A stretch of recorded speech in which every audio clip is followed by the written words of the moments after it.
இல்லைனா ஜஸ்ட் வந்து வாட்டர் போடுறேன். இது வந்து பெயிஞ்சு வச்சுட்டு கொஞ்ச நேரம் வந்து நல்லா ஊறின பிறகு தான் நம்ம வந்து பார்த்திங்கன்னா அந்த டேஸ்ட் வந்து நல்லா கொடுக்கும்.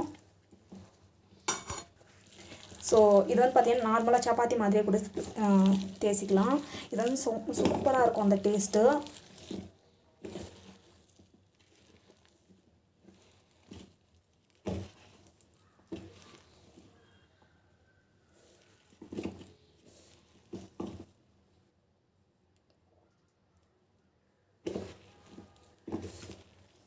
சூப்பராக இருக்கும். ஸோ நல்லா வந்து இது மாதிரி பேஞ்சிக்கணும். ஸோ இந்த மாதிரி வந்து நல்லா வந்து பேஞ்சிக்கணும். இன்னும் வந்து கொஞ்சமாக ஆயில் விட்டுட்டு நம்ம வந்து பார்த்திங்கன்னா சாஃப்டாக வந்து பேஞ்சி வச்சுக்கலாம். சூப்பராக இருக்கும் உங்கள் டேஸ்ட்டு. இது வந்து ஒன்ஸ் வந்து ட்ரை பண்ணி பாருங்கள். எஸ்பெஷலி வந்து பார்த்திங்கன்னா இன்கேஸ் பிகினர்ஸாக இருந்தால் சமையலுக்கு ஸோ இது வந்து அவங்களுக்கு பர்ஃபெக்டாக இருக்கும்.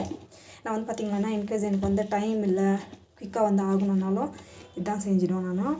ஸோ ஆயில் கொஞ்சம் போட்டுட்டு இது வந்து பார்த்திங்கன்னா நம்மளுக்கு வந்து சாஃப்ட்னஸ் வந்து கொடுக்கும். ஸோ அதுக்கு தான் ஆயில் போட்டுட்டு பேஞ்சி வச்சுக்கிது. ஸோ இந்த மாதிரி வந்து பேஞ்சி வச்சுடுங்க. ஸோ இது வந்து பார்த்திங்கன்னா ஒரு 15 to 10 minutes வந்து ஊறட்டும். ஊறினது நம்மளுக்கு வந்து சூப்பராக இருக்கும்.